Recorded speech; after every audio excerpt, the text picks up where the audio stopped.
What's going on, everyone? This is Luke from South Beach Sports, and in today's video I'll be discussing the rise of Omer Yurtseven, who has just taken the NBA by storm in his first two summer league starts. Like always, make sure to like, subscribe, and turn on that post notification bell so you do not miss a single video. I was doing some digging around the YouTube analytics and I saw that 91% of you guys who watch the videos are not subscribed. Come on now. Especially if you're a returning viewer and you enjoy this content, make sure to subscribe. It will just help out this channel so much. And I just also want to say just thank you so much for watching these videos.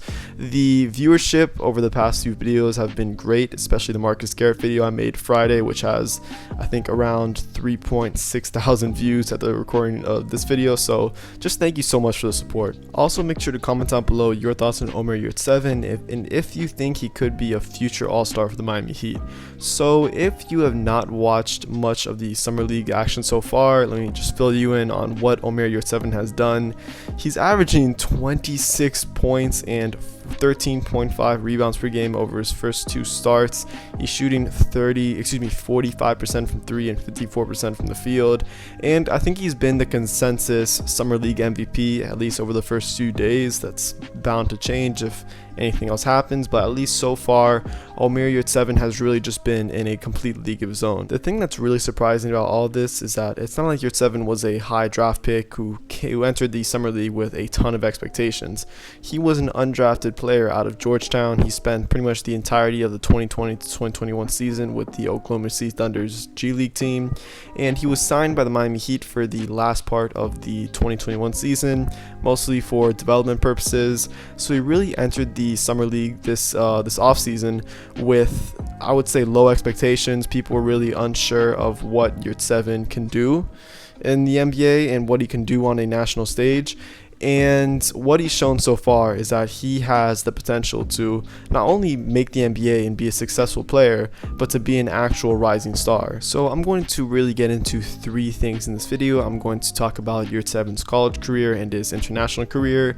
I'm going to talk about his skill set and how that's applicable to the NBA, and really talk about his long-term fit with Bam Adebayo, which I think is probably the most exciting thing about all of this. Well, Yurtseven didn't have the necessarily illustrious college career that someone like Marcus Garrett had, which I explained last video. He was still very solid in his 3 college seasons. In his sophomore season at NC State, he averaged 13.5 points to go along with 6.7 rebounds per game. He also shot 38% from the 3-point line off 1.3 attempts per game, so he was definitely very solid, and for this he was awarded as a member of the All-ACC third team. He then transferred over to Georgetown, where in his final season in college basketball, he averaged 15.5 points to go along with 9.8 rebounds per game. His 3-point percentage did drop a lot, as he only shot 21% from 3 in his final season at Georgetown. His attempts per game also dropped, as he only averaged 0.5 attempts per game, which is a huge drop off from the 1.3 attempts per game that he was shooting at NC State.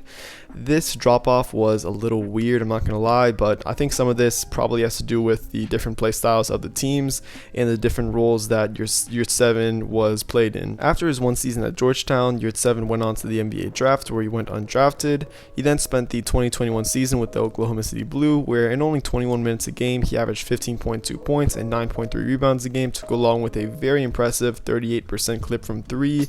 So he definitely impressed in his 1 year of G League action, and the Heat saw this and then signed him to a deal for the remainder of the 2021 season. Yurtseven has also been a member of multiple Turkish national teams growing up. He was a member of the U16 team, the U18 team, and there's this statistic going around that showed Yurtseven was putting up Wilt Chamberlain numbers, it seems, as a member of the U18 team. He put up 91 points and 28 rebounds in one game, which is pretty incredible. So now that you guys know a little bit about Yurtseven, let's talk about his skill set. So Yurtseven has a very versatile offensive game, and one that I think translates very well into the NBA, and especially on a team like the Miami Heat. So Yurtseven is a stretch big who can really excel in the low post as well. He has a very clean form. I mean, mechanically wise, there's nothing really wrong with his shot, so that's very encouraging.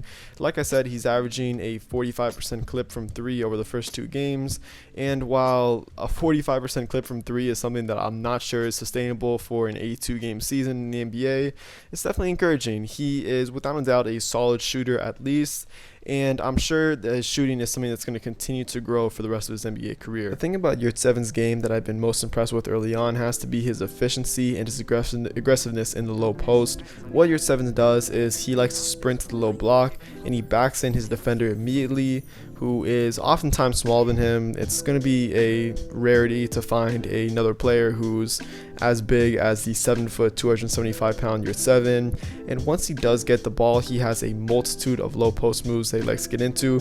He has a post look that looks really good. He has a drop step, and he also has a post fade, which when I saw it against the Lakers, I was just astonished, because there's a lot of NBA players who are considered to be good low post guys who don't even have a reliable post fade. And considering Yurtseven has it at only 23 years old, it's really promising for the future. Yurtseven has also shown potential as a screen and roll finisher. His vertical is surprising for how big he is, but he really got up there and had a few surprising dunks off lobs in the 2 summer league games. So yeah, Yurtseven has a very versatile offensive game that I think will continue to grow in the future and will pair very nicely next to Bam Adebayo, which is the direction in this video that I will now turn to. So as you guys know, Bam Adebayo on offense is not known as a shooter. He needs someone on the floor next to him in the front court that can space the floor and allow Bam Adebayo to work in that 10 to 15 foot area and work around the basket. Yurtseven would pair up next to Bam so well considering the shooter that he is, and I'm in the majority of people that really like Bam Adebayo more at the power forward position and not the center position. And considering Yurtseven is 7 feet tall and is a very good rebounder, he would just fill in at the center position so well. And given that they're both only 23 years old, or I think Bam might be 24 years old, they would just be a complete and perfect long-term pairing on offense. On defense, I do have some concerns with Yurtseven. He has the length and the tools to get it done as a drop coverage defender, but in the Heat switch heavy defense, his foot speed and his foot quickness is a little questionable. He was shifted a few times on switches and on drop coverages, so that's something that Yurtseven will definitely have to work on. But offensively wise, I love the fit of Bam and Yurtseven. I will say this though about Yurtseven's defense, I really like his instincts and I think he has some solid potential as a rim protector. There's this play that's been playing throughout this video where Mac McClung shot a 3-pointer and Yurtseven came up with the block. Well, Yurtseven was in drop coverage and he baited McClung into shooting a 3, which was tipped. So I thought this was a very good play and a play that really showed off his pretty good instincts as a defender. He's also had multiple plays in his first 2 games where he's shown that he has some potential as a rim protector. He has some blocks, he has some solid contests. So Yurtseven as a defender is far from polished, and I'm not going to write him off completely as a bad defender, but there are areas, especially with, like I said, with his lateral quickness, which is something that is a little concerning moving forward. I think a good player comparison for Omer Yurtseven would be Brook Lopez. Both these players are stretch bigs who can excel in the low to mid post area, and if that's the case, then the Heat absolutely won the lottery. Brook Lopez is one of the few centers in the NBA that would fit perfectly next to Bam. So if Yurtseven could even be 70 to 80% of what Lopez is in the Bucks, that would just be tremendous for Bam Adebayo and for the Heat's future. Now I think, well, at least in my opinion, I think Yurtseven will be the starting center of the future for the Heat. And if he's able to polish off his offensive game a little bit, maybe work on his lateral quickness a little bit on defense, then I think he actually does have some all-star potential. So with that being said, guys, that's going to be it for today's video. Make sure to like, subscribe, and comment down below your thoughts on Omer Yurtseven and if you think he has all-star potential like I do. So yeah, like I said, thank you so much, and I will catch you later. Peace.